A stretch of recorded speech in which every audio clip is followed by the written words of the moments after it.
All right. I guess we are live. So, guys, obviously, it's me, Centurion1307. It's been a hot minute since we've done this. I have only done pretty much 2 podcasts for other channels. This is my first ever podcast for my channel. And so when this whole thing came about me wanting to do this podcast, I was trying to think, what could I do that would outshine the other people that are all doing podcasts? Because, I mean, it's a big ocean of content out there and everybody's doing a podcast. So for starters, I wanted to be able to have chemistry with me and a individual that, like, let's just put it this way. The person I'm bringing on the show, I've known for almost 18 years. Me and him have been playing video games since Halo 3 launched on the Xbox 360. We've been playing that long together on multiplayer, online on Xbox Live. And what makes this individual extremely, extremely unique, which is what I'm going to have a lot of fun with on this show, is he does not participate in the shenanigans on X, Twitter, whatever the hell you want to call that whole app. He does come in and look at stuff I show him on Twitter, but he doesn't hang around. He doesn't conversate with anybody. He also reads gaming articles here and there, the ones that appeal to him. And for the most part, he is absolutely 100% untainted by what goes on in the world of gaming, especially when it surrounds Xbox, the bias that the gaming media has, which is what is going to be fun about today's discussion and all the discussions going forward. Is everybody always wants to talk about the casual perspective. Now, that's the funny part. I'm not going to call him a casual. He is hardcore. This gentleman plays video games every single damn day. He plays Skyrim absolutely in an insane amount of time. He is also what we call an altaholic. This gentleman makes more characters. Basically, no matter what video game you play that you can build your own character, this man is like the town bicycle. Every character gets a ride because he just can't make up his mind on what character he wants to have. So without further ado, this is my bro, Mickey. And introduce yourself. And like also, if you guys didn't check it out, he is going to refer to me by my name because I'm not going to force him to call me by my tag. Say hi, Mickey. Hello, everybody. My in-game name is Psychosemantic, or it used to be Stained Zombie, Gingerbeard Man. Yeah, when he says alcoholic, he's not joking. So, but yeah, we've been playing for a long time. I've known Phil for quite a while, probably actually my longest running friend. I enjoy him because he's a smart guy. He knows a lot about gaming, and he kind of keeps me up to date because I don't really go into a whole lot of the gaming stuff because I just like to game. I don't like to read all the negative stuff and about whether it's Microsoft or Sony or whatever. I just want to play games. I want to enjoy it, and that's what I do with him. We play games and we just have fun. That's what it's all about. Exactly. That is what I am trying to bring back, is that gaming is supposed to be fun. I would say after the past few months we've seen in going into 2024, I mean, it almost makes it to where you're going to just flip open Twitter and be like, all right, what bullshit's going on today? So that's where I'm bringing it back to the art form of why we play video games. And that brings us to, why is this show taking place essentially at midnight over on the East Coast? Because me and him, we work all damn day. We're like every single one of you guys for the most part, that we all have long jobs that demand a lot of attention from us. We also have family. And this is pretty much the time that we're able to do it. It's like 9:00 right now over in Arizona time. We're rebels. We don't participate in daylight savings time. But that's where it's like, this is a show for everybody. And this is also going to be a realistic show. This is pretty much to celebrate games. This is why we come here. I mean, we're not here to drag anybody through the mud because of them wanting to play what they prefer. And that's where we're going to start with this. So, what have you been playing lately, Mickey? Just to give people a little bit of taste of what has been on your menu, because, like, according to everybody, that they believe that the hardcore speak for all gamers, when they actually don't realize that they make up a minute amount of gaming. They just happen to be the local minute amount of gaming. The hardcore people that are on Xbox constantly screaming to apparently believe that they're going to be the saviors of the gaming industry if they just get, people follow their ideas. But that's where your perspective comes in, because you're actually somebody that Xbox wants to focus on. And also, let's deny it, me and you are older gamers. Right now, a lot of what Xbox focuses on is like the Gen Zs and the Gen As, the coming generation that didn't grow up with, the game systems that we did growing up. Like, because that's why we're excited to play games. We used to play games like you remember the Atari and the Nintendos, two-dimensional graphics, side-scrolling games, and we thought they were the most amazing thing in the world. But now here we are, 2024. If you were to hand somebody one of these game consoles back in the Nintendo era, they'd probably think you handed them God. But here we are in 2024, and people just can't stop thinking that gaming sucks. So what have you been playing? So, believe it or not, I have been playing a lot of Suicide Squad, because it is, in my opinion, an extremely fun game. It's quick. It's got nice graphics. It's got a nice little talent setup, kind of like Borderlands, and it's just a fun game. I really enjoy this game. It's actually one of my favorite comic book style games. So this is the game that I've been playing the most lately. Is Suicide Squad, with a little bit of Dragon's Dogma 2 kind of mixed in there, but Suicide Squad's been like what I've been playing mostly. We'll get into that, because that's where we definitely want to have a conversation on Suicide Squad here in a second, because I'm one of those that are right there with you. Suicide Squad is a fun game. Me and you have been playing it a lot with other members of the community, and we've got a lot of time into it. And yeah, I feel like it's one of those games that maybe got an unfair shot because of, I guess, the political nature of gaming, and also IGN not getting a review code and crying about it on social media. But before we get into that, I've been playing this with you. I've also been playing Dragon's Dogma, and I don't know how this ended up, but I ended up playing South Park: The Fractured But Whole, and and I tried playing it last night with her in the room, and we were all hiding because her mom came and visited us. And she's like, "Can we just watch a movie together? I don't really want to watch a game that's about pissing and farting." And I'm like, "Oh my god!" Okay, so here we go. This is what, that's like, funny. she summed it up in like that short sentence. I'm like, man, tell me how you really feel. But so that's where my gaming has been revolving around those three games. But that's where Suicide Squad has taken up a lot of time for us. That's where I'm wanting to get your perspective. Like, just to put it out there for everybody to know. Mickey here doesn't know about Sweet Baby Inc. other than what me and a couple other people have talked about with him in chat. He's unaware of what people feel that at least the gaming industry narrative is going with companies like Sweet Baby Inc. Essentially putting in their 2 cents into game development, and also how game development is chasing trends. He's been completely kind of like disconnected from that conversation, which is going to be why he's going to be talking about this game probably in a manner where you don't hear most people talk about it. So let's at least start there. What was your initial thought about the game? Because me and you did not get the game, and when it first came out, we actually waited for its first discount for the deluxe edition to basically shrink down to $60. So we've only had the game for about, I would say, a month now. But you actually did kind of say that you felt bad for holding out on the game, because you kind of like, everybody that was talking about it, you took their opinion in and you basically held off on buying the game. And it just goes to show that, maybe people should make their own decisions. And now that you've been able to soak in the game and play it as much as we have.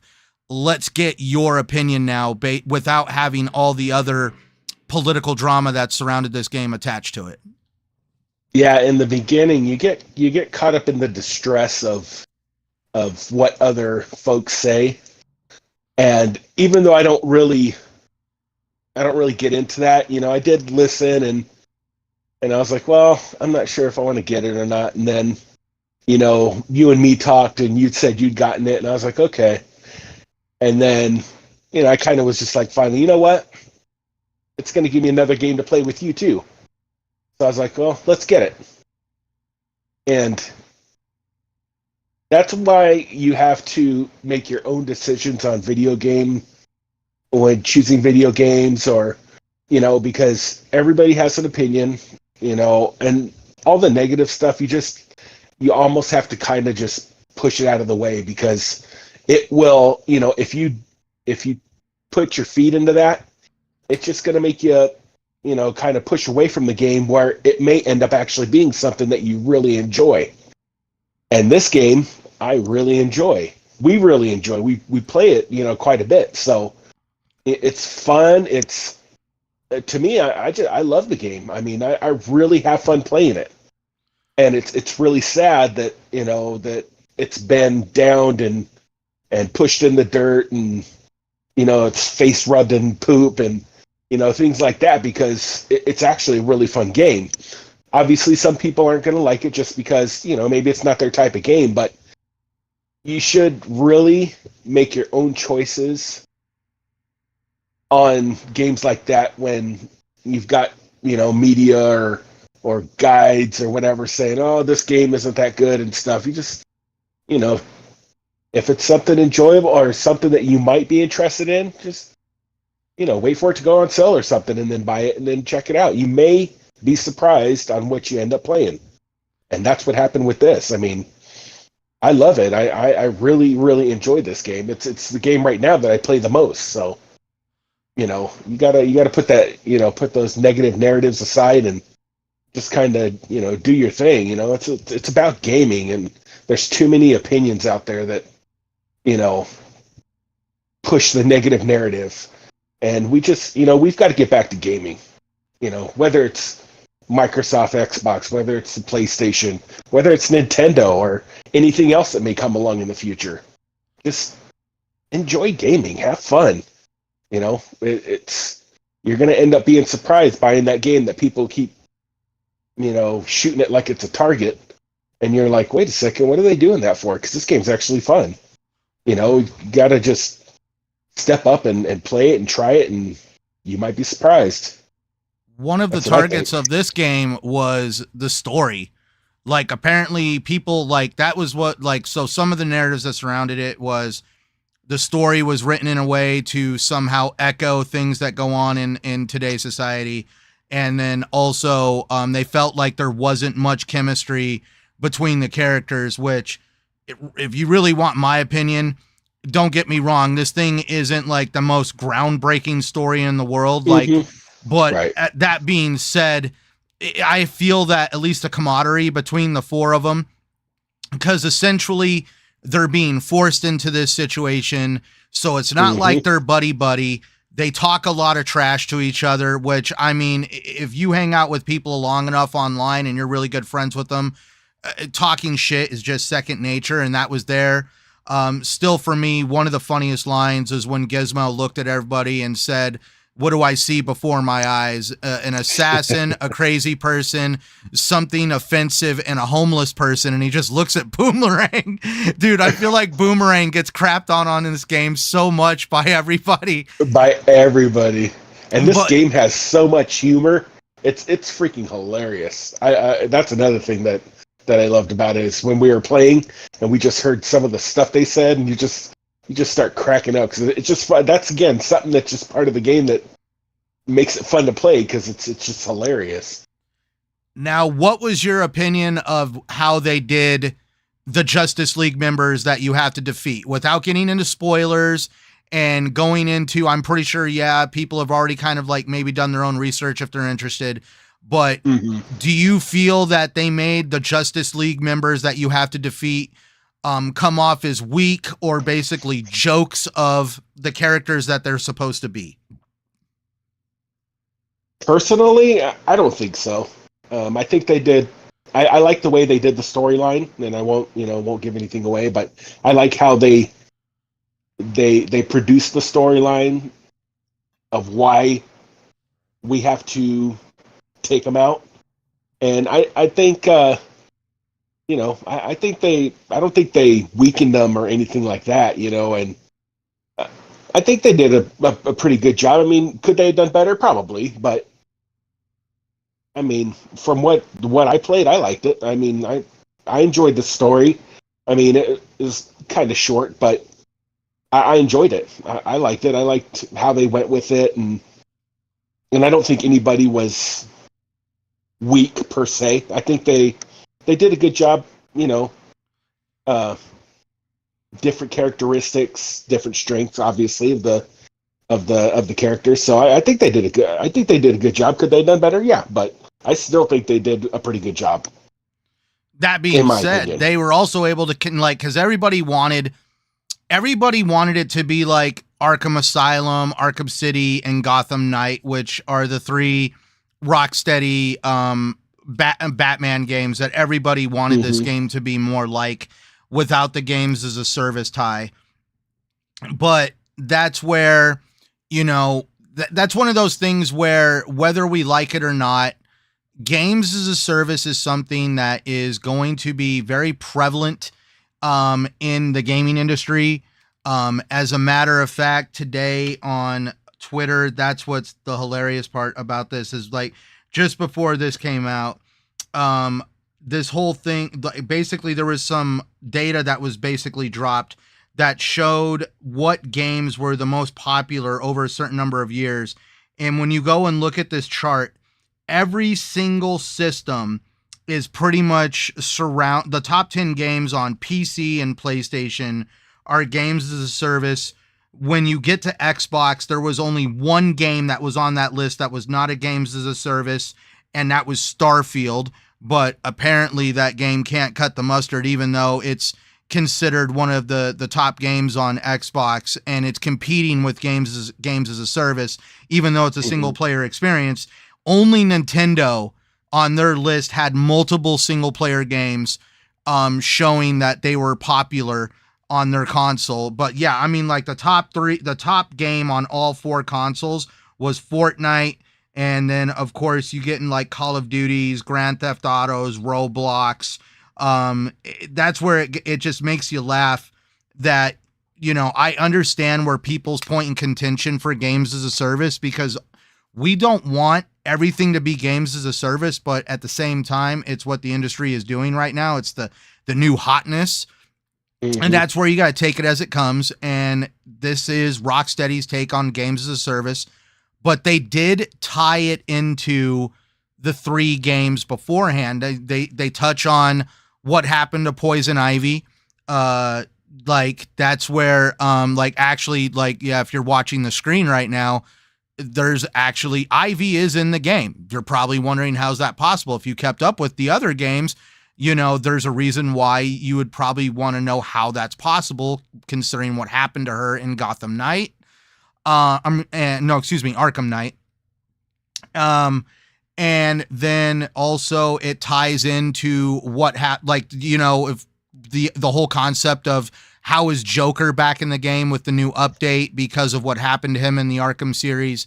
There's like they did tie it in. They are trying to stay true to the world that they had already crafted, but they are also trying to keep up with the Suicide Squads that are being, the two Suicide Squad games, movies that were in Movies, theaters. yeah, right. And they are trying their best.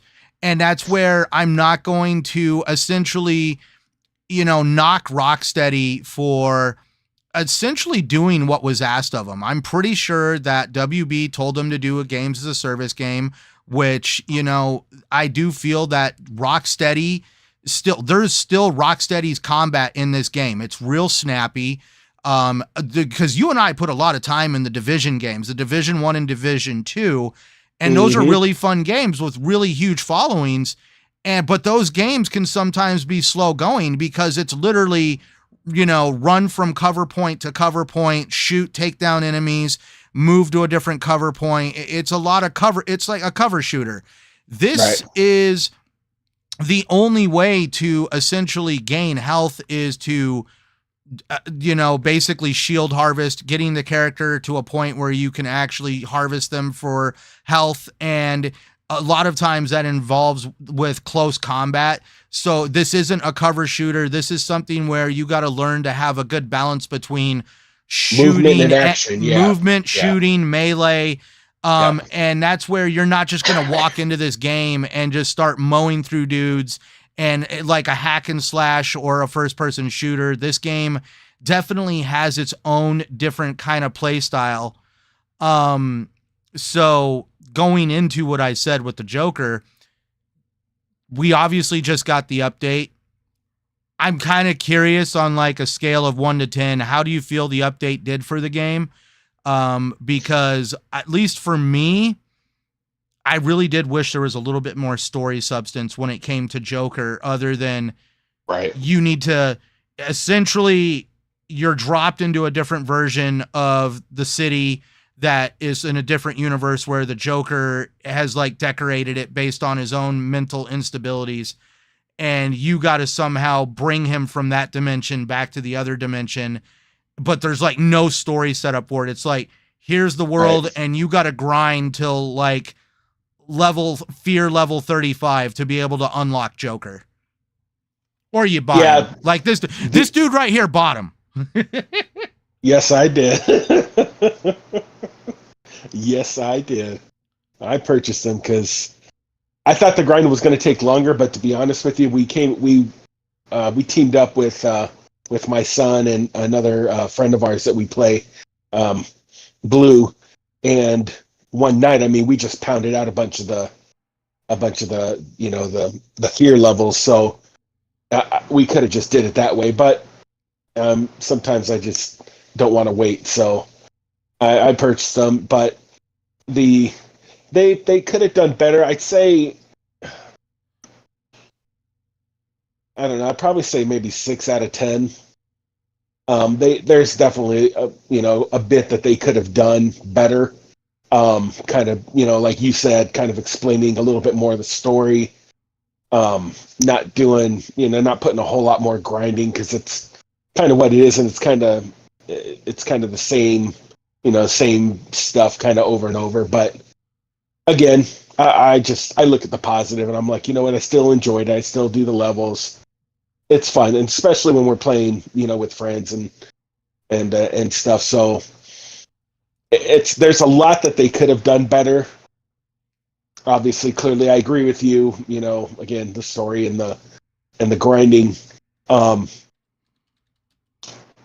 I think, I don't know what they were thinking. I would like to think that they wanted to put maybe more. They wanted to create a better story for him, because it would have made sense. But I'm just not sure why they didn't. And maybe maybe you could explain it better why they didn't, but they just didn't. But I still enjoyed it. I still went in. I've leveled Joker all the way up, and it's still fun. It's still fun. They could have done better, but whichever. I'm not gonna sit and complain and pour out tears for it. So it's what it is. It's all good. I mean, like I said, it's not a big deal to me. So I still enjoy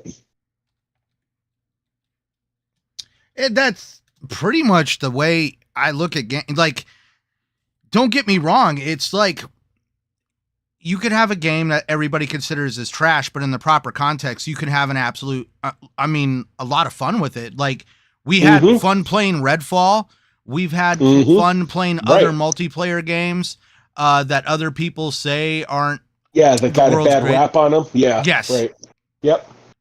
But 100%. Definitely, this is one of those games where, even as a single player game, don't get me wrong, it's not as fun as playing with friends, but there is still something there to,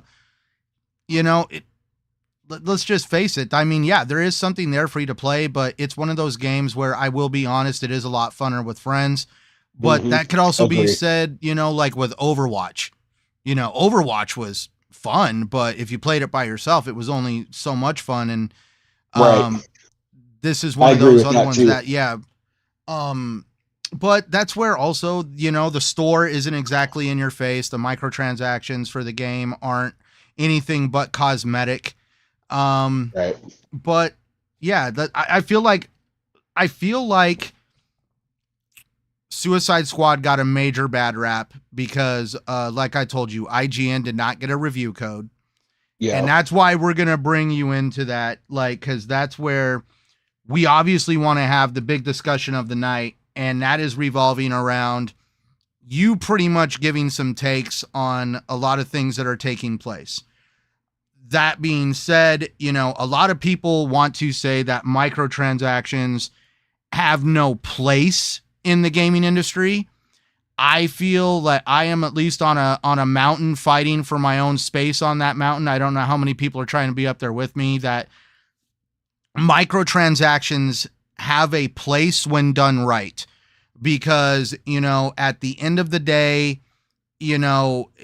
we see the instances that, at least for some development studios that don't have a lot of money, it's a source of other revenue.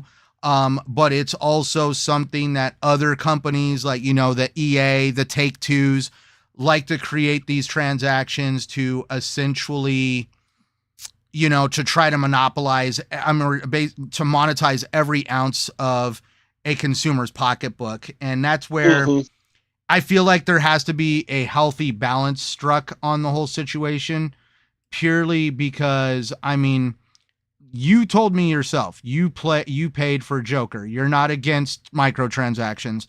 You can explain your situation with 2K. That's your own animal right there. Yeah, that's ugly. But to put it out there, I've got a video that I got to put out there, but I opened 40 loot crates on Elder Scrolls Online just to show how bad the loot box situation is in Elder Scrolls Online. I love Elder Scrolls Online. I have spent hundreds of dollars in that game. I have been playing that game almost every day for years. And I have bought cosmetics. I have bought mounts. I have bought just silly stuff. I own a couple houses in the game. It's one of those things where I jokingly tell somebody, don't look down on me for what I do with my money while you're going to the gas station buying beer and cigarettes or a dispensary to go buy your weed. What people do with their money is their own business, and we all have those little vices that we do to irresponsibly spend our money. But you know what the funny part is about that? It's called mental health. And if buying something that in a video game makes you happy, then who the hell is it to tell you not to do that? But I don't like predatory transactions, and I also don't like, because we all remember what happened with Battlefront 2. And we also, with loot boxes, I'm not a big fan of loot boxes. I also feel like loot boxes are kind of silly in a spat, because I actually would I feel I would spend more money in Elder Scrolls Online if they put some of the items that were in these loot boxes in the store. But because they're in a loot box, I'm like, well, fuck it. Looks like I'm not getting it. That's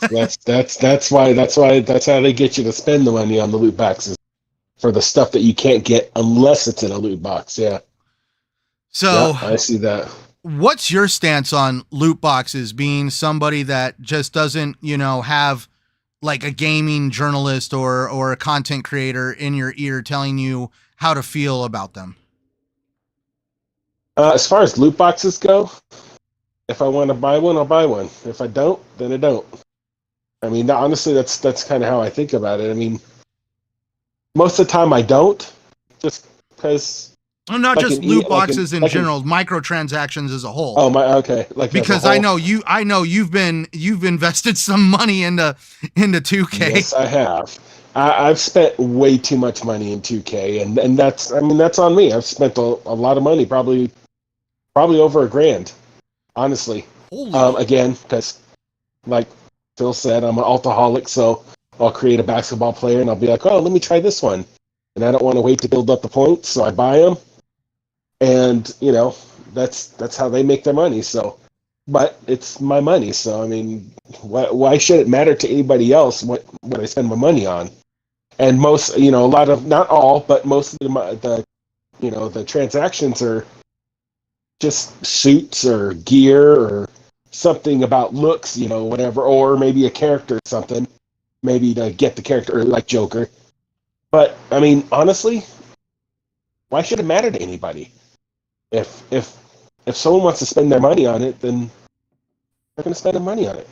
If they enjoy it, then they enjoy it. I mean, if it helps give them happiness in that day, then whatever. I mean, that's one of those things where, again, we saw Dragon's Dogma get dragged through the mud because of microtransactions that were so unintrusive that the reviewers forgot to mention them in their reviews.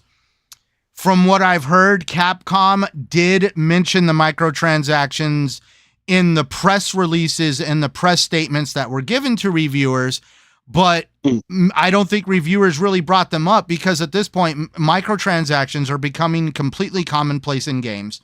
And this is where we saw everybody's decide to go down the road of, well, the game had to be designed around those microtransactions, which means that they had to create a much more grindier game, or they had to basically create systems and mechanics to make you want to purchase those transactions. And everybody was saying that about Dragon's Dogma too. And then all of a sudden it comes out from, I believe, Gene Park and someone else that told an individual I talked to in the community that Capcom came out, and the developer for the game that did Dragon's Dogma 2 even said that the game was not designed around trying to get people to buy these microtransactions. They were just there for people who wanted to purchase them. But no, they didn't make the game a bigger grind for them. They did not create mechanics to make you feel that you needed to buy them. They're just there for somebody who wants to buy them.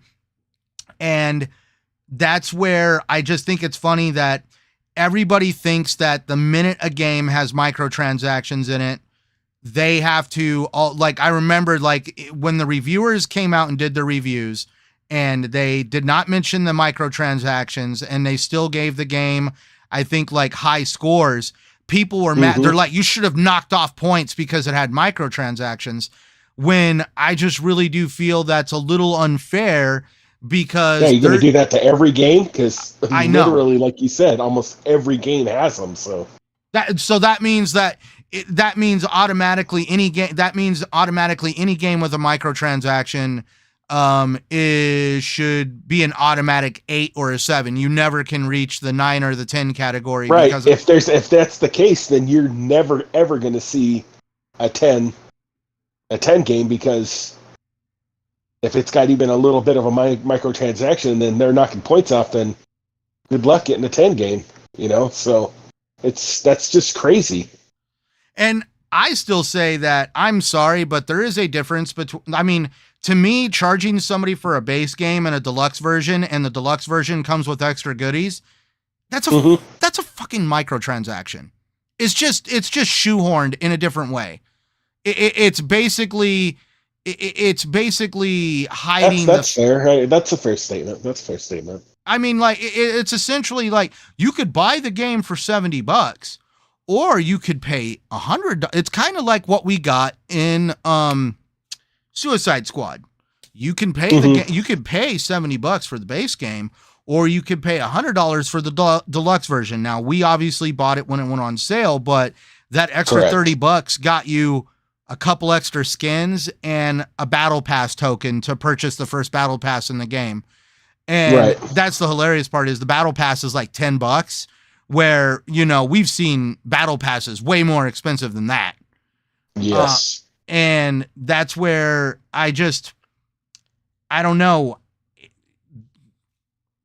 I heard an interesting concept today from an individual that, you know, kind of talks about like businesses and the whole idea behind corporate greed.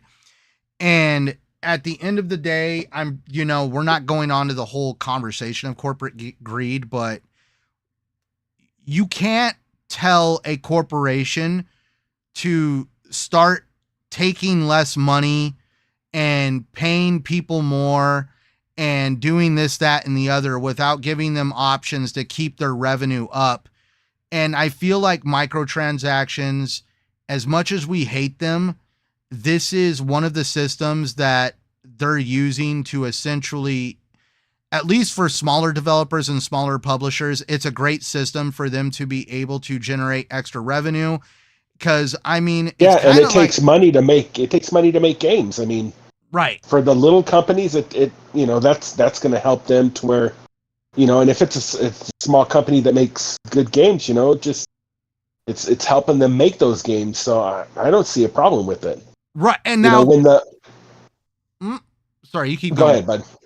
I I was was just, going to say, like, the big companies that gouge at, per se, you know, unfortunately that's going to happen. And should they? No, but they're going to do it because they can, and people will buy them. see, But I it's a love how you said benefit to that. the small. It's a benefit to the smaller, to the smaller companies. It's the So benefit to definitely, the smaller companies. Yeah, it's the bigger companies that get out of control with it because, like you said yeah. yourself, you spent too much money in 2K. But you, Hmm. as somebody who is basically the target audience for a system like that, I mean, if people didn't buy them, they wouldn't be putting them in there. That, like, I mean, like, it's kind of like That's true. That's that, true. right? It's kind of like, eh, it's kind of like having a menu item that, like, oh my god, everybody hates this kind of food, and you try to no, this is what you want to eat, and everybody's trying to be like, oh no, it's kind of like, the difference between salads and burgers. Salads are better for us, salads are healthier for us, but it's sure as hell easier to sell a burger and fries than it is a salad. That's true. um Usually they're less expensive too. yeah, exactly. You're like, yeah. And that's the other downside too. It's like, yeah, salads are more expensive, and the burger and fries are generally cheaper depending on where you go. Hmm. Um, but that's it. To me, it's also the argument of, like, imagining owning a landscaping company and you tell somebody how much it is to cut their grass, and then all of a sudden, after you're done cutting the grass, they come in with like, well, what about trimming the trees and pruning the shrubs and all this? Like, well, you didn't pay for that. Well, no. I Hmm. paid the base price. I deserve this, that, and the other. And that's where I just feel like, man, that's not how it works. Like, there's a lot of people that feel that, like, oh, I paid $70 for the game. Well, okay, cool, but they're also entitled to having other stuff that you should pay for. You don't have a right to demand anything. And if by some chance people don't buy these transactions, like, because we saw major backlash in Battlefront 2. That right Hmm. there got insane, that it was pay to win. Pay to win is one of those microtransactions that really create a point of contention and a lot of backlash. But when you try to keep it around cosmetics and stuff like that, that's where people seem to be happy with that. And then people go down the road of, like, why do I got to pay for DLC and expansions? I remember when Mass Effect was a big game and you had to pay for the extra characters.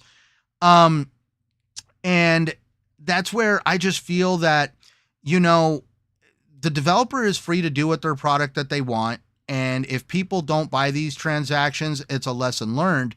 But if people Right. do buy these transactions, that's, basically the consumer market telling you, hey, okay, cool. That I was cool with that. Yeah. Um, Well, I mean, like 2K. Like I said, that I spent all that money on there.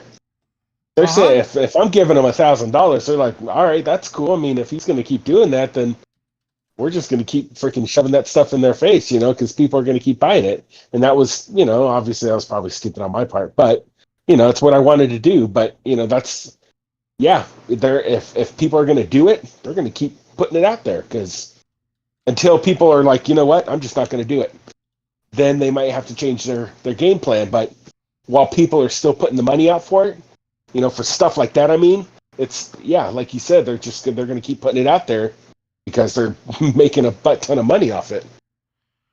Real quick, thank you to Blue, Yobi, and of course Lemon for coming out. Mr. 108 Dragons, he's down there in the chat. He's saying what's up to us. Hey, Lemon, it's our first show, but don't worry. As soon as we get really comfortable and settled in, we'll start bringing people in.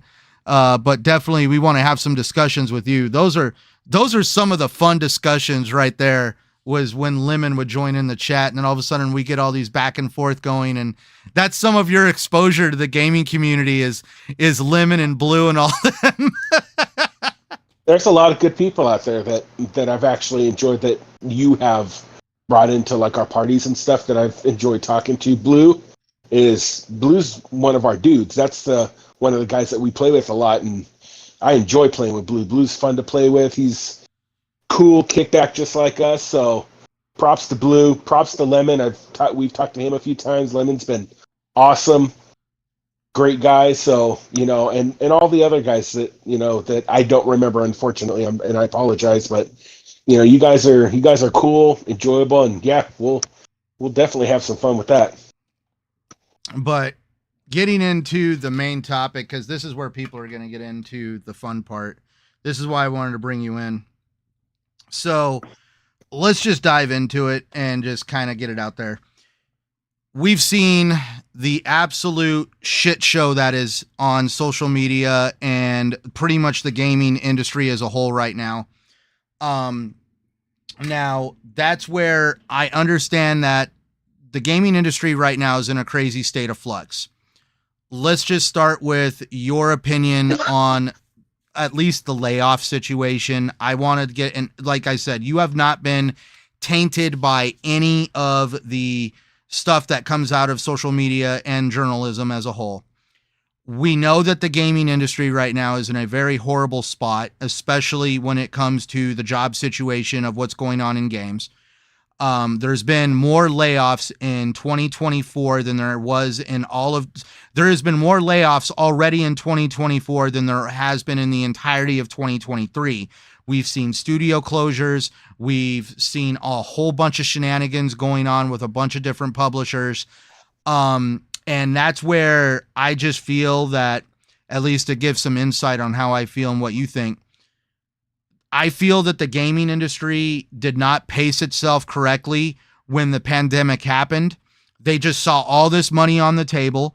They bought as much as they could. They hired as many people as they could without taking into consideration that people were eventually going to end up going back to work, going back to their, going back to whatever they did before the pandemic.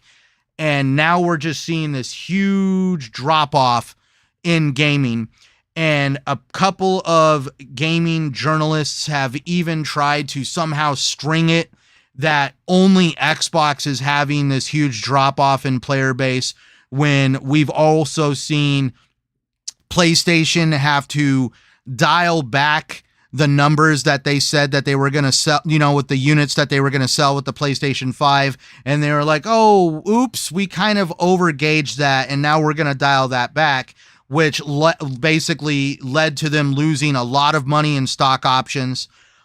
We've also seen PlayStation dial back on the production of the PlayStation VR 2 because there is too many units on the market to be purchased right now. That basically nobody owns them. They're just sitting there. It's a stagnant product. And that's where I just feel that a lot of gaming companies, Xbox included, may have overbought and overstretched themselves, thinking that the golden years weren't going to come to an end. What do you feel right now as somebody that, doesn't really read all the articles and listen to the people on social media? Like, what's your stance on all that? Well, I mean, the pandemic kind of was a mess for everybody, and you would think possibly that the pandemic would have been a time to kind of, I guess, engage more with the gamers, in regards to games and stuff. And I don't know, maybe they got a little ahead of themselves. The layoffs and stuff, that's sad because, you got people losing their jobs, and a lot of those, it seems like from what I've heard, it's like from you and from some others, is that, a lot of the small companies are getting sucked up by the big ones too, and they kind of, it's like a sunflower seed. They take some of them in and then spit some of them out. So, but I don't know. They just, it's the way of the business. I mean, people just, these companies are, they don't truly know, how everything's going to work out, but they try to play chess. They look a few moves ahead, and unfortunately, they pick the wrong moves. So, I mean, I don't know a whole lot really about who's picked up who, or which companies have done the layoffs, or things like that. But obviously, again, from you, I've heard a few things, but it's I mean, it's the smart businesses, the smart companies will make it. They'll make the right choices, or if they if they skip up a little bit, they'll come back, they'll make some changes, and then they'll keep moving forward. If not, then those are the ones that are probably tanking and sinking, or disappearing, or I mean, I don't know a whole lot about about that stuff, so I mean, I can't go too, I don't really have too much of an opinion on it. So, Well, I mean, we saw one company that isn't having a massive layoff issue is obviously Nintendo. They didn't grow. They did not grow their company like a lot of the other ones did, with buying other developers and publishers, and being right. active with acquisitions like some of the other companies like Xbox and PlayStation.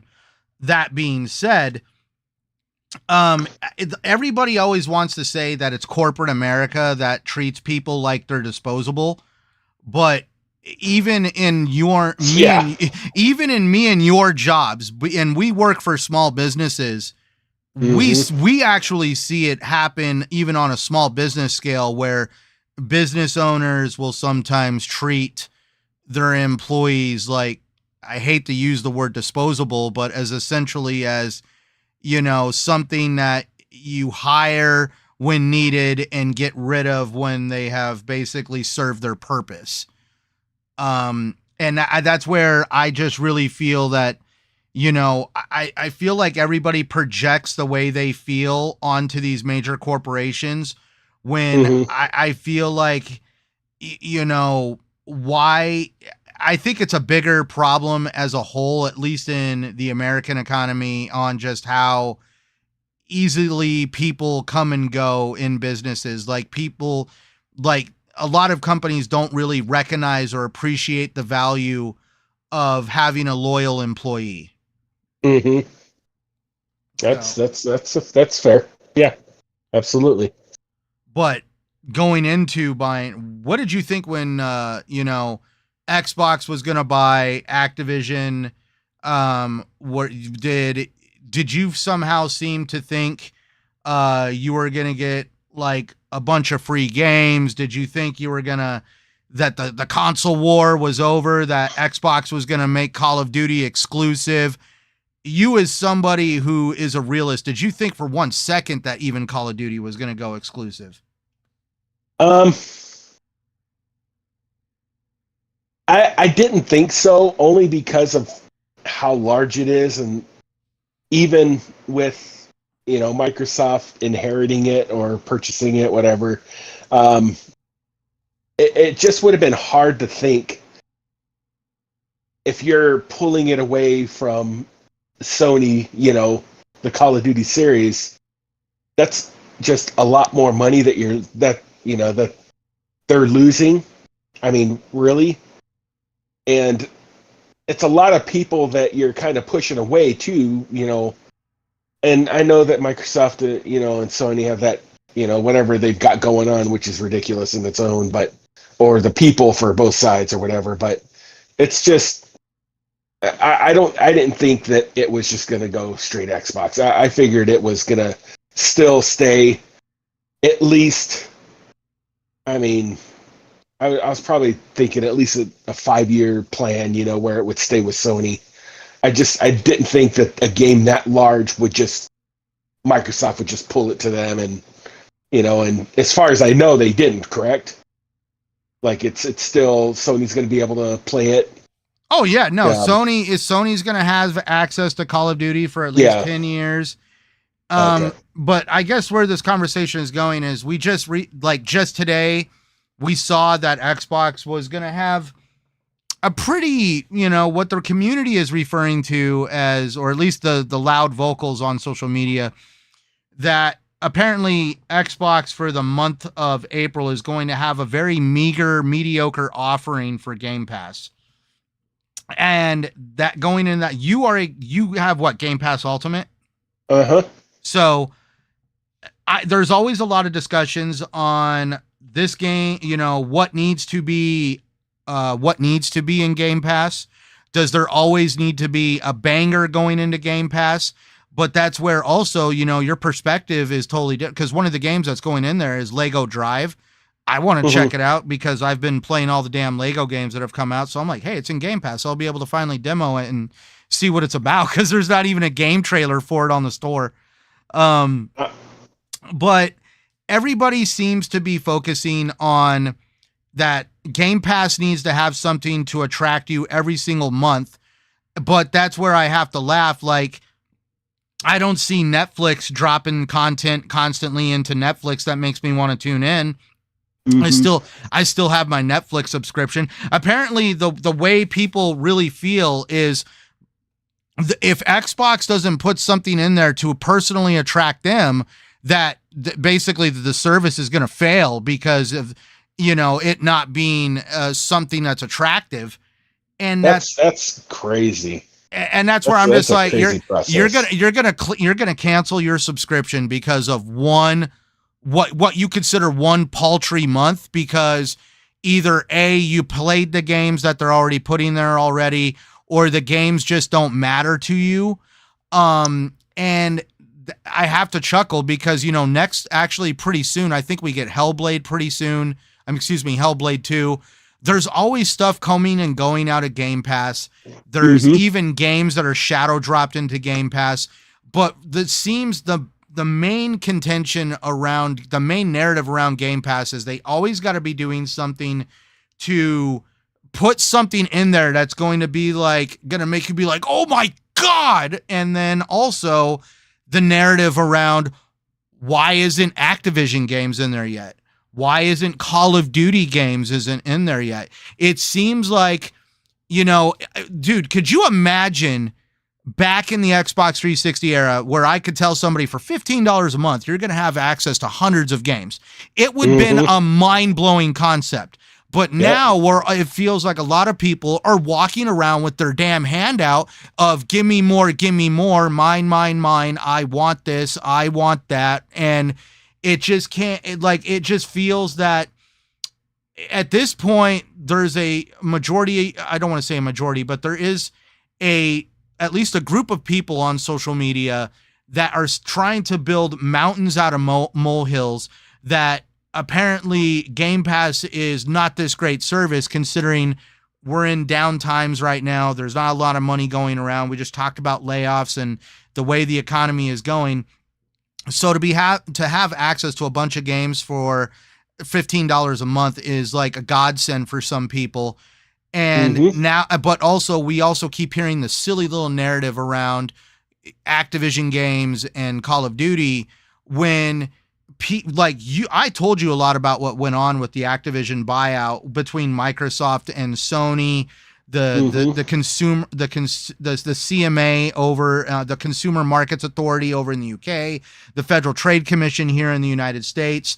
Like, people can't accept in their little bubbles that literally Microsoft has a target on their back. Every time they make a move, some asshole has to bring up what happened with Microsoft Internet Explorer about the monopoly that they had back in the day, and that this, that, and the other should have happened because of it. And essentially, Xbox needs to give them A, B, and C because they bought Activision, but they really can't accept the fact that literally there is a CMA official that is sitting in the office building with them now. With any decision that's made with Activision Blizzard, they have to go through that CMA representative, and that CMA representative has to basically give the whole head nod like, okay, that's cool, because they're now being restricted by the CMA. And that's one of those things where I just feel like everybody's always trying to give Xbox a bad rap. They see Game Pass as this welfare for gaming. Nobody wants to rent their games when, you know what the funny part is? Nobody wants to rent their games, but for some reason we all flock to our damn televisions to stream our damn movies that we don't own whatsoever. You know me, I'm a nuthead. I actually freaking own a lot of movies here. You've seen my personal movie collection. And that's where I laugh when people say nobody wants to rent games, but we all have no problem, you know, letting our streaming services tell us what we can and can't watch that month. But we all keep signing back up every single damn month for these streaming services. But somehow Game Pass, Microsoft needs to break the mold and do something completely different than what's already working in streaming. Probably, I just went on a tangent on that one. You tell me how you feel.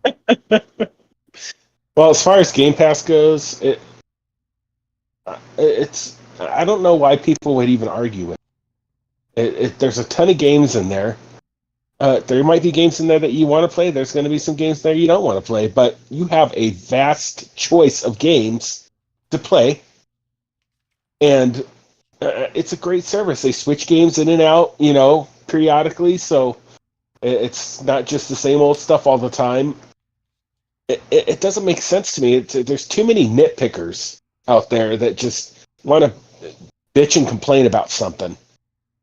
Just that's what it is. I mean, that's what the whole thing is. That's what, you know, the magazine, the media, all those people, or the people that think they're media, you know, that sit and complain about everything. They can't. You can't enjoy gaming when you're bitching all the time. It's like, sit down, play the game, enjoy it. If you don't like Game Pass, don't get it. Bitch all the time. It's really that simple. It seems to be like the guy that goes on Twitter, dude, Starfield sucks. I put like 30 hours into that game. What are you like into S&M stuff or something? Why the fuck would you put 30 hours into something that you hate? It's like, geez, criminy, man. I mean, there's so much whining and complaining, and what it is that it's like a wave. Someone like, you get 4, 5, 6, 7, 8, 9, 10 people complaining. It's a wave. It starts splashing on other people. Then they start complaining, and then you've got this big group of complainers that are never happy because they think things should be their way. That's not the way life goes. You know, how Microsoft does it, to me personally, I like it. I like Game Pass. I'll go in there and I'll just pick out games that I just want to try. If I like it, it stays on my Xbox until it leaves, or if it doesn't leave, it stays on my Xbox. You know, it's so ridiculous. You know, when you're talking about, like, you know, these people complaining about, you know, the whatever it is. I mean, they complain about everything. Oh my God, the buttons on my Xbox controller are black. Well, okay, did you buy it? Yeah. Then what the fuck are you bitching about? Sorry, excuse my language. No, you're all good, dude. Jeez, criminy. I mean, seriously, you know, it's crazy to me, man. I play to play. That's what I do. I play to play. So one of the big things that was big drama is we saw everybody lose their mind. They're still losing their mind on social media. I think it's hilarious, and that's why I'm hoping you and I can replace a lot of what the community lost, and that was logical, sensible conversation, and then also just a sense of understanding that things are going to change. No matter what, things are going to change. You may not like the change.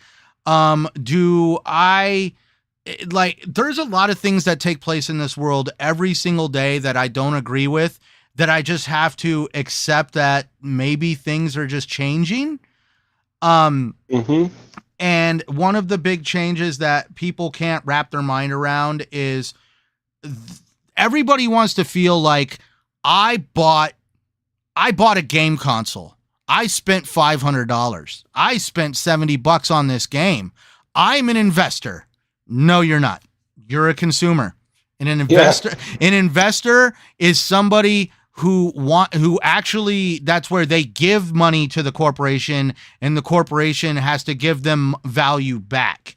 If that basically, you as a consumer spend your money on what you see as a perceived value, but they actually don't owe you anything back. If you bought that product and it turned out to not be that great, that's where in some places you can return it, but in other instances you feel a little burnt. Like Square Enix. If Square Enix right now tried to come out with another Marvel game, we all remember the Avengers, and the Avengers is even delisted now.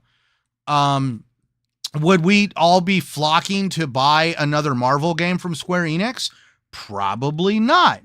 But, you know, there is those companies that create games that we would flock to right now to buy a game from them because we trust them until that CD Projekt Red. They had a lot of built up community trust, a lot of perceived value for what we got in The Witcher. And then we got Cyberpunk, and we all now know what happened there, that there was some shenanigans going on behind the scenes with the executives that basically caused the company to lose a lot of value and a lot of community trust. And that's where, you know, I'm going to be curious on The Witcher 4 that is coming out on exactly how that's going to go off, considering what happened with the launch of Cyberpunk. Well, but here's one thing. Sorry, I don't mean to interrupt you. But see, the difference between, like, let's say Avengers and Cyberpunk is Avengers, they just gave up. And they did that with Anthem too, because I loved Anthem. But they just gave up. Anthem, EA actually did that on more than just Anthem. They also did that on Mass Effect Andromeda.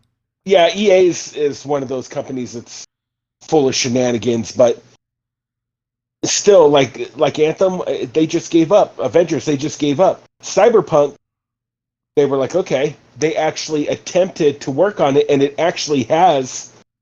Oh, it's come a long way. It's gotten better. Yeah, with the DLC and stuff, they've done a great job with it. See, that's the funny part about CD Projekt Red is the same thing happened with the launch of Witcher 3. The launch of Witcher 3, they had a lot of patching, a lot of polishing that still had to be done. But if we talk about The Witcher 3, that was an amazing game. But what basically shot Cyberpunk in the foot was how the executives for CD Projekt Red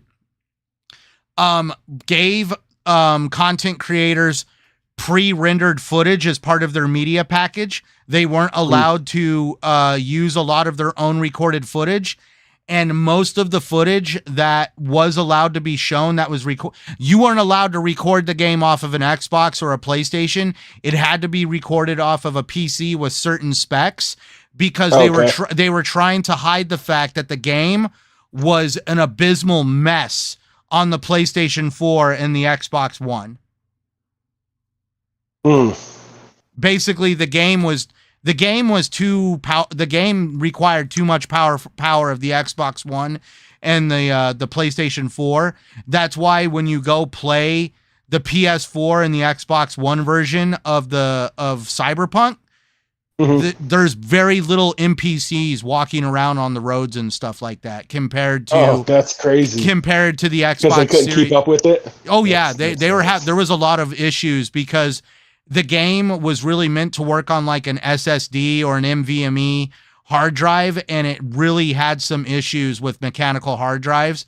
And they even saw that people that with PC builds that had a mechanical hard drive were having like a lot of pop-in and loading issues because the game required a heavy amount of like data loading. I see. But Yeah. that going back to that, speaking of one thing, because how did you feel when Xbox put like 4 games on PlayStation? You remember the 4 games?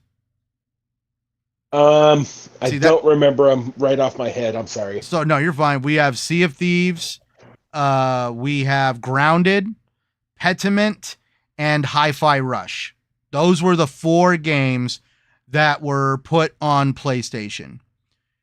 Did you lose sleep over that? Do you feel that your Xbox lost a little bit of luster in your eye? Did you feel like a bad taste in your mouth when you knew that people were going to be able to play games that you may have enjoyed? I think the first night I only got 2 hours of sleep because of it. I was just rolling around and I was just like, I don't know what I'm going to do. This is not fair. You decided to call Honestly, out work. I called out of work because I was like, look, guys, I called out of work. I can't do it because Microsoft is letting PlayStation get 4 games to play, and I just can't take it anymore. I called out of work myself. I even went to Taco Bell and ate my heart out. I don't even care. It wouldn't matter to me. I wouldn't care what games they sent over. Honestly, I don't. I don't understand what the big deal is. Now that's the hilarious part. Dude, did you know that Sea of Thieves was actually probably one of the bigger game releases to take place on PlayStation so far in 2024? Apparently, Xbox has no games and nobody wants our trash. But for whatever reason, a bunch of people were interested in Sea of Thieves. I mean, like, explain that narrative. Go figure. I thought it would be for some great times on Sea of Thieves because, I mean, it's a perfect game. We would legitimately see some of the best console war shenanigans in the world take place in a world of pirates. We could have... there'd be some Call of Duty speech in that, too, in open chat. Oh my God. Oh boy. Dude, if it was like PlayStation versus Xbox. PlayStation versus Xbox. Oh, and then you'd have the PC players that would come in with the PC Master Race, and we would just have I would watch freaking YouTube videos of that.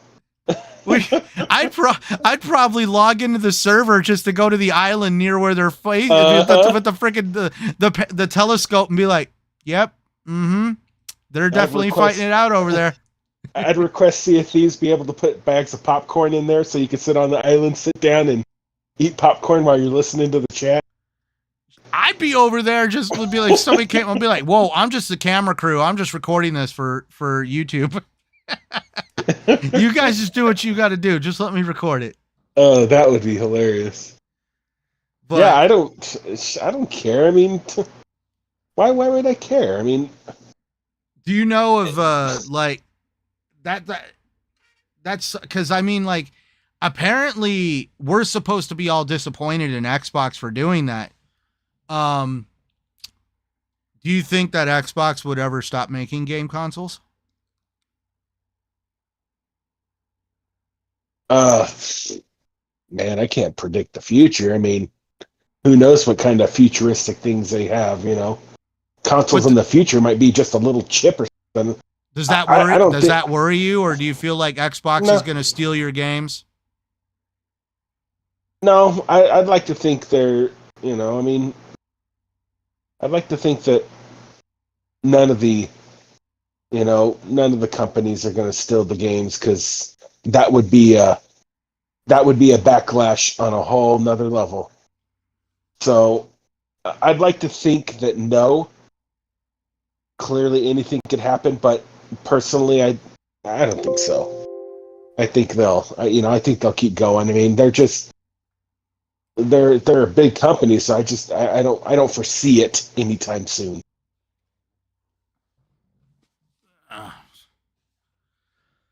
Now what is your, like, because you actually used to hang around Twitter. I remember you used to hang around Twitter. Yeah. What do you feel about, like, how everybody's been reacting on Twitter about Xbox? Do you, like, I say Xbox is getting, like, in my opinion, there's more money in hating on Xbox than there is supporting Xbox, at least from gaming media and content creators alike, because I really do feel a lot of content creators, they come into the world of content creation with the best of intentions, and then when they see the paychecks that they get on the videos that tear down Xbox versus the paychecks that they use to uplift Xbox, they find out that their criticism and their like taking things too far garner them more attention and more clicks. And that's where it can be said for content creators and the gaming media combined. I mean, I feel like I'm at this point, it wasn't me trying to just interview you on this. This is more like introducing you and getting people used to the concept that, you know, like, I mean, probably people are still going to find it hard to believe that you actually don't keep up with a lot of this mess, but how do you feel? I don't, because I want to enjoy gaming. That's what I want. And there's too many people out there, you know, the old saying, opinions are like assholes and they all stink. And there's so many of them out there. So it's people spend too much time, again, bitching and whining about stuff instead of playing games. If you enjoy games, play the game. If something comes out that you don't like, then you don't like it. I mean, you can sit there and bitch about it, but it ain't going to change it. Well, there's some people that think that all the complaining and stuff is going to get them somewhere on, like, we saw it right now. Like, we saw it firsthand. We don't want games as a service. We don't want this. The Suicide Squad sucks. This, that, and the other. WB really screwed up. And then WB comes out and like, hey, we're going to concentrate more on games as a service. WB obviously did not listen to them. When you were explaining those things, you kept saying we, as in the representation of those people. Oh, yeah. They're saying we as if their opinion is everybody's opinion. And it's like, it's not. Stop saying we. Say I. I don't like it. Stop saying we, because you're not representing everybody. Everybody has their own opinions. There might be some people that have, like, you know, similar opinions to you, but stop saying we, because unless you have a mouse in your pocket, you know, it's I. You know, it's crazy. One of the other things they also try to say is, you know, actually, you know what? Why do you call Xbox your home? For me, I tell people all the damn time, it's like, it goes beyond, you know, I don't really consider exclusives as a reason why I have an Xbox. I have an Xbox because I prefer the community over here. I've had a lot of toxic things happen on PlayStation. My PlayStation has actually been hacked, and that turned into a shit show when I had to deal with Sony to get my console unhacked. And luckily, I'm one of the lucky few that was able to get their console back under their control and their account. But that being said, I just feel that Xbox has really done things that matter more to me as a gamer. And that is creating systems that are easier for us to come together and play games. Like right now, this show is being done on a Discord, but I'm on a PC, you're on your Xbox. Mm-hmm. So for starters, Xbox has been extremely forward thinking when it comes to how people could connect with each other to play games. Xbox was also one of those that really wanted to push for crossplay between a console and PC. We saw PlayStation go down kicking and screaming on that whole mountaintop. Xbox has also given me a lot of respect as a consumer when it comes to the value, like beyond Game Pass. Like Game Pass, you know, didn't happen right away. One of the big things I loved about Xbox in the beginning of the Xbox One generation was backwards compatibility. The ability to play some of my older games. Something that was completely unheard of. Oh my God, I can play my old games on my newer console? Get out. And even then, we've seen games like, you know, Red Dead Redemption, the original, get a frame rate boost and a resolution boost. We've seen a lot of stuff occur because of the fact that these games are backwards compatible. And I just really feel that Xbox has really respected me as a consumer by always giving me the value that I'm looking for, because we both own PlayStations, but we only play them for the exclusives. So for a large amount of time out of the year, our PlayStation is essentially an entertainment center wait. I'm like, I'm not knocking it, but I mean, I just feel like I'm constantly on Xbox because the ecosystem just appeals to me more. So here's the thing with me is, I got on Xbox on the 360 because Larry told me about it. Larry's like, hey, you should try the Xbox and whatever. And you know how I respect Larry. I was like, okay, you know what? I'll give it a try. Before that, I played PlayStation all the time, and I enjoyed it. I enjoyed PlayStation. I had no issues. I enjoyed it. So, like, this guy, Larry, that he's mentioning, we both know him. It's my cousin. Right. This dude's tag name on Xbox is Broke Again. And the reason why they call him Broke Again is he got the red ring of death 3 times, and he is still an Xbox gamer. Yeah. Heck, I remember getting the red ring on the 360 as well. I remember that. Dude, but I never got it. It still didn't prevent me from, getting it. I don't know what the hell I did. I didn't get the red ring of death, but I got the yellow. I got the yellow light of death. People don't know what the yellow light of death. That was actually the PlayStation 3's version of the red ring of death. People always thought the red ring of death was something that was exclusive to Xbox because of the solder that glued the chip to the board. Well, apparently the same shit happened on PlayStation 2. It just didn't happen as often as it did with the original Xbox 360.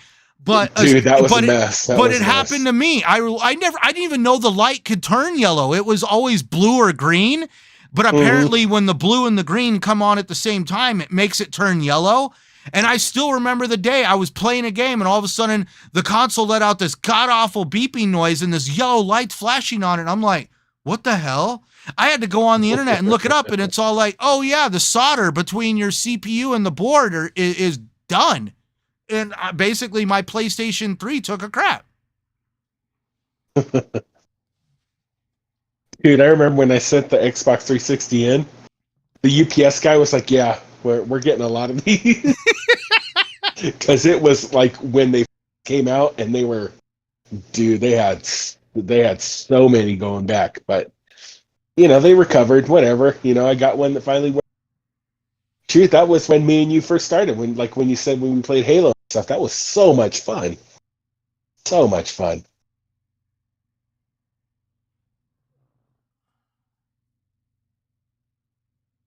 That's crazy because I never had the PlayStation 3. I know I had the 1 and the 2. I don't remember if I had the 3 though. I had that issue with them. Boss Red, I'm trying to understand your question. I got the red rings, and all I cared about was getting my Xbox back home under my TV.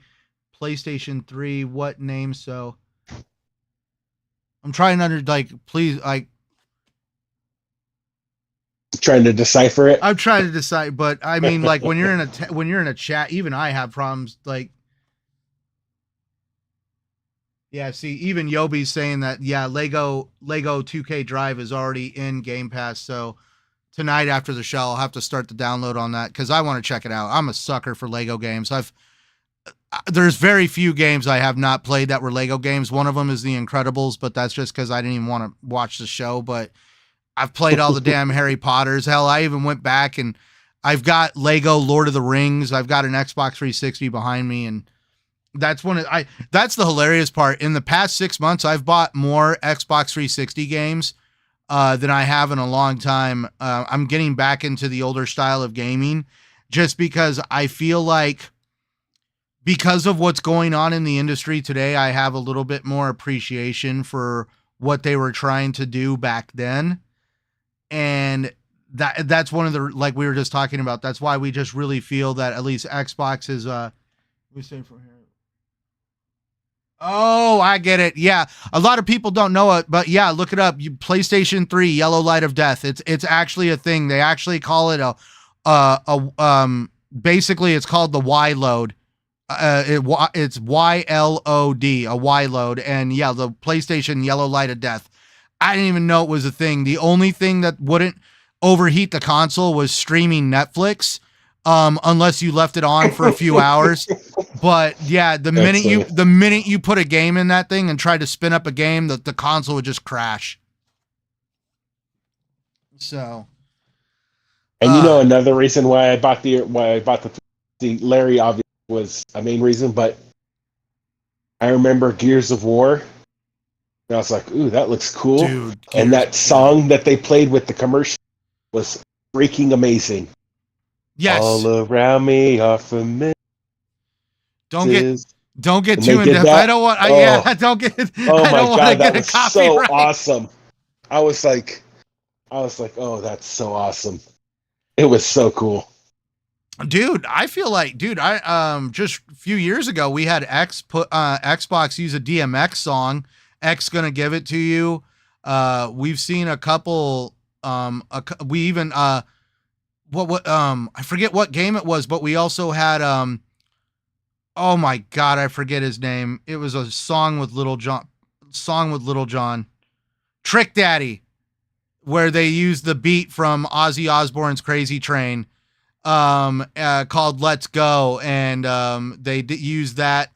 Like, Xbox has always been one of those brands that like to use a crafty way of bringing music that we love to definitely create hype for a game.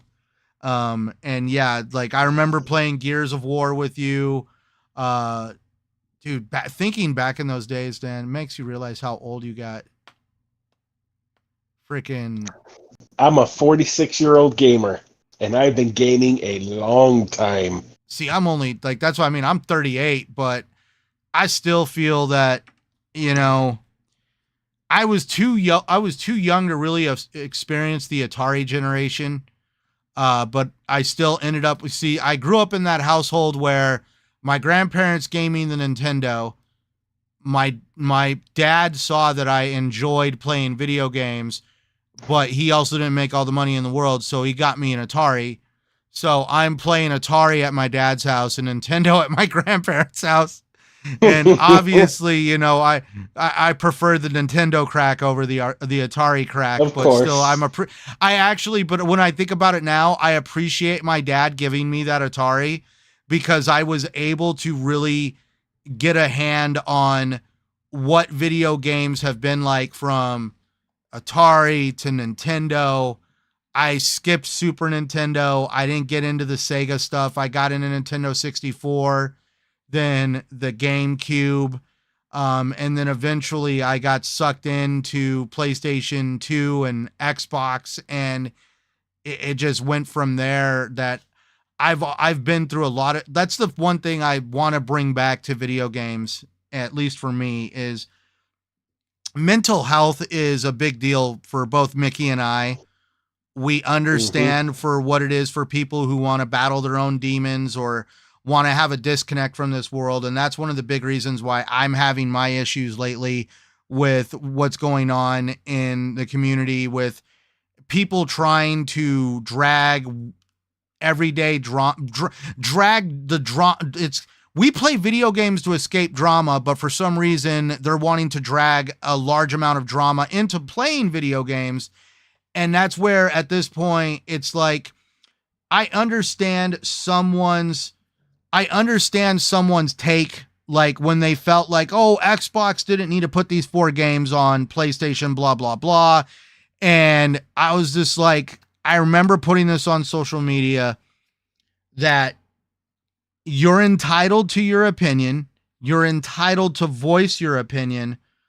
But when you take it to the stance of, at this point, of becoming a screaming toddler in a crowded room, because to me that's social media, is you're in a crowded room and essentially you have climbed on top of a chair and you are screaming at the top of your lungs like a crying little child about how you feel. And it's like, all right, you have gone from expressing your opinion to now alienating me from the subject, to where I don't give a shit about how you feel now, because at this point you have just annoyed me. You have, like, and that's where it's like, you had my attention the first time, but now when we're at like the 6th, the 7th, the 8th, the 10th time that you have decided to go on a rant on social media, at this point, I'm having a mental disconnect because there is enough crap that goes on in this world that just basically brings a lot of drama. And this just stinks and reeks of drama. And if it looks like drama and it smells like drama, it's drama. And I'm just going to basically at this point not participate and go my own separate way. Well, think about it. What were video games? Video games were made for enjoyment. And people are almost turning it into, something that you end up despising because, if you keep your feet in that mud pit, it'll end up changing your outlook and stuff, and then it's no longer fun. And then, it's crazy. I do it to have fun, to enjoy it. If I want fucking drama, I'll go to work. Same here. I'll go back to work. I mean, honestly, seriously, I come home to play video games with good people, and that's why we play with the people we play with. Because it's drama-free, it's fun, we enjoy it, and, I mean, that's it, You can have opinions, that's fine. You can have productive opinions and opinions that, that are discussable. But if you start forcing your opinion, then you start becoming a dick, and then I don't want to listen to you. And that's where like a lot of the opinions are. A game has to be this many frames a second, the resolution, the art style, the game mechanics. And to me, if you don't like it, don't play it. And to me, that simple. It's that simple. And to me, it's like going to the Louvre and staring at all the history of art in the Louvre. You know what the Louvre is, right? Yeah. Where they keep the Mona Lisa and all the Picassos and all that other stuff. Yeah. And it's like staring at art, like staring at a Picasso. Like Picasso had different art forms. He had ones where he would paint scenes. He had other ones where it was very abstract. Some people loved their own, loved the scenery stuff. Other ones loved the abstract stuff. But never once did we hear anybody be like, he should have had straighter lines when he did that abstract piece, or right. he should have used more red squares and blue squiggles than the yellow squiggles and the green square. It's like, at this point, you're just like, all right, dude, they're like, games have an art form. And if you don't like the art style or the product that's being advertised to you, and I'm saying right now, that's where, if you are unsure of a game, if you haven't seen enough videos on it, or the trailers aren't that clear, don't pre-order the game. Don't set yourself up to get disappointed. Wait until the game comes out. Right. Watch some videos. Yeah. Watch some videos. Take input from people that you trust.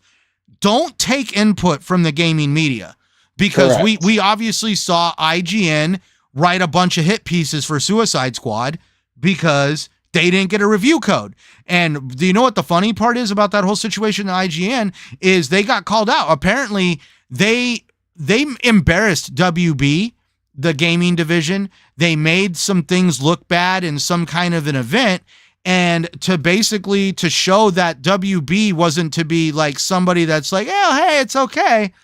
They didn't give them a review code. And then all of a sudden we come out with IGN being like, all high and mighty. Apparently, like, it is their mission to protect me from bad games, and that they need a review code no matter what, because by not giving them a review code is a disservice to people that want to stay informed, when there is people out like Twitch is a thing. Go watch Twitch, watch someone play the damn game. Or there's plenty of content creators that will stream the game that won't sit there and talk trash. They'll give their honest opinions. Dudes like ACG and other gaming reviewers that will definitely give a good perspective on a game and not base it on Is the game got microtransactions? Did I get a free review code? Have they given me, like, PlayStation loves incentivizing the gaming media. They give them PlayStations, they give them deluxe versions of the games. Hell, they even give them press release versions of the games. Like when Death Stranding came out, they sent out like these custom editions of the games that came with these like metal suitcases that were only meant for like gaming journalists and certain content creators. And I just really do. That's where people don't understand that the gaming media has been made biased because PlayStation has essentially bought them off and made them feel like, hey, we're going to give you a damn cookie, where Xbox isn't over here like, hey, we're going to shack you up in this hotel and give you this fine breakfast early in the morning before you come do an event with us, and we're just going to wine and dine you. And we saw it with Redfall, is they invited over a lot of content creators to Arcane Austin who played Redfall. They came back saying the game was amazing and we had a lot of fun playing it and there was this, that, and the other, but it's going to be a good game. And then the game comes out and the gaming media starts trashing it. And then all of a sudden we see some content creators flip-flop and they're just like, oh yeah, the game was trash while I was there. I noticed this, that, and the other. It's like, whoa. You didn't say any of this in your earlier stuff. Why? You basically kissed Xbox's ass because they wined and dined you. But now all of a sudden, when you see that there's more traction on the internet because you're hating on the game, that's what you're going to do to keep your paychecks rolling in from social media. And that's where I've seen Xbox essentially get burnt doing the same thing that PlayStation does, which is why they don't do it as often. And they don't get the same love in gaming that PlayStation does. But I also have to laugh when, if Xbox was to disappear, we would lose competition in the market, and then PlayStation would be free to do whatever the hell they want, which is a very scary thought. Mm-hmm. And I mean, good competition breeds great games. And, Well, yes, exactly. So I didn't like Pal World, but how much time have you put in Pal World? I know you played.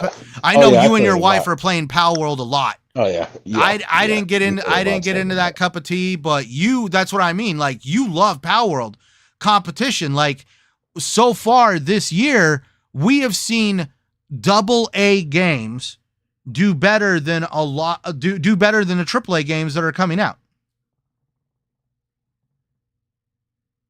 I mean, I guess it's just the way, what the consumer wants, and that, I think Pal World was good for a lot of the, and I know that these people have been bitching too, but the like the Yu-Gi-Oh or the Pokemon. What is it? Pokemon.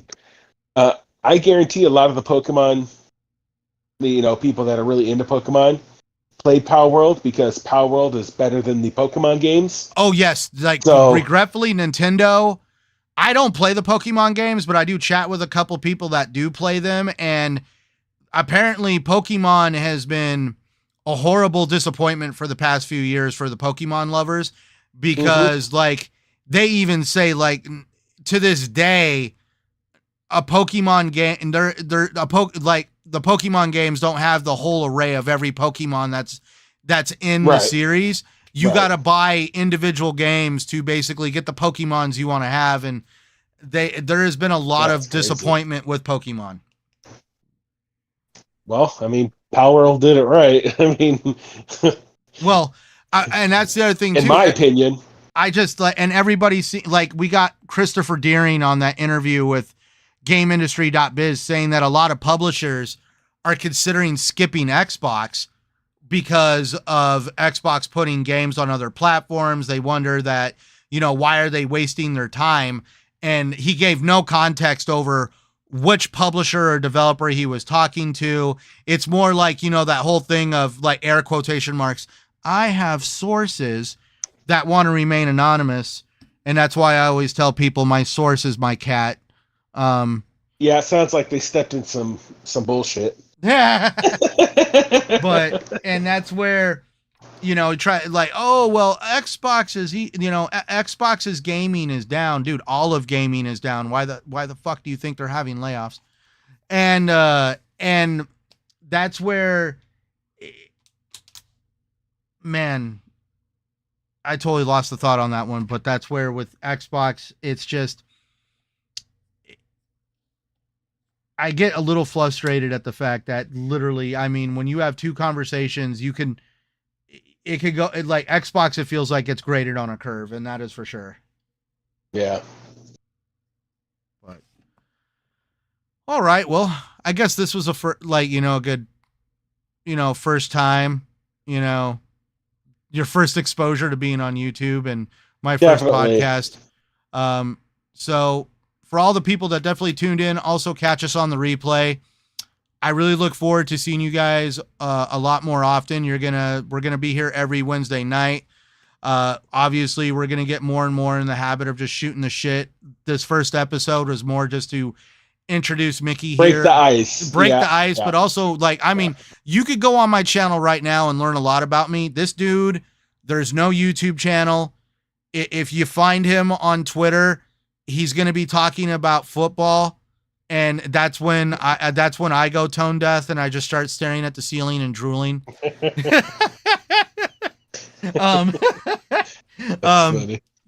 But definitely that's where it's always going to be a fun conversation, because I'm wanting to have a different I don't want to recreate what people essentially call the echo chamber.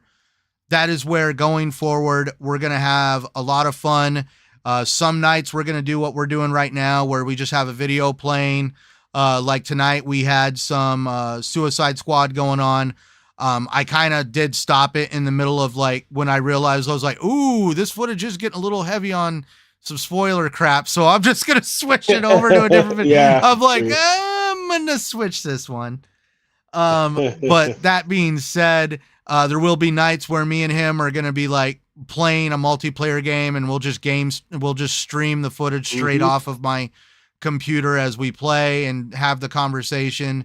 This is meant to be a fun podcast, something that people can gravitate to, that you're not going to hear an hour of just incessant bitching about the same subject. We all know that we can probably hopscotch from podcast to podcast. They're all going to be talking about the same subject, and it's all going to be around the same tone. And here, at least on this podcast, which is why I said it's crazy and casual, you guys can use your own determination on which one of us is casual and which one of us is crazy, or maybe both.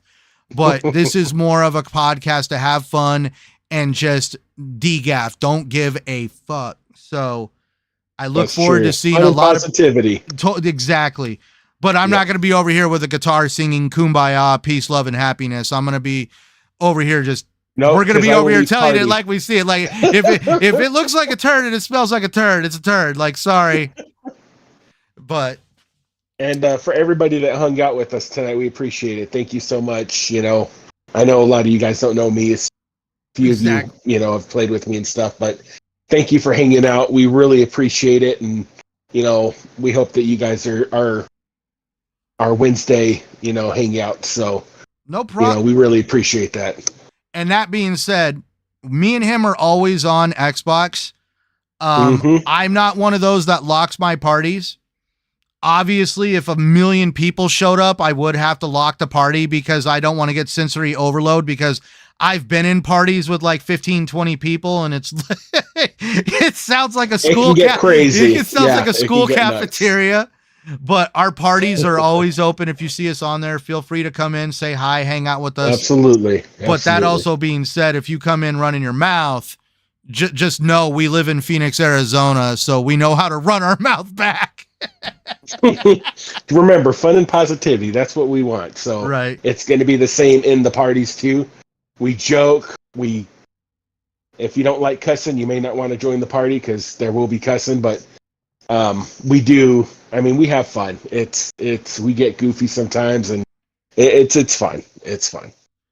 Thank you, Boss Red. Thank you, Yobi, Dark Child, 108 Dragons, Blue, anybody else that showed up that I basically am slipping their name. I really appreciate every single one of you tuning in for this first podcast. This is the first podcast we've ever done, and this is going to be absolute fun. So we look forward to seeing you guys. Obviously, I am Centurion 1307. I'm the dude he calls Phil. You'll find him here all the time on my channel. Be sure to check it out. We're going to start getting more content rolling through this channel again. Now that all the drama has stopped, at least in my own personal life. So definitely, I thank you guys. And I look forward to seeing you guys next week with me and Mickey here. And until then, man, like we always just say, just play whatever you want, wherever you want. And don't let people dictate to you what you should enjoy. Absolutely. Exactly. Good night, guys. 100. Night, guys.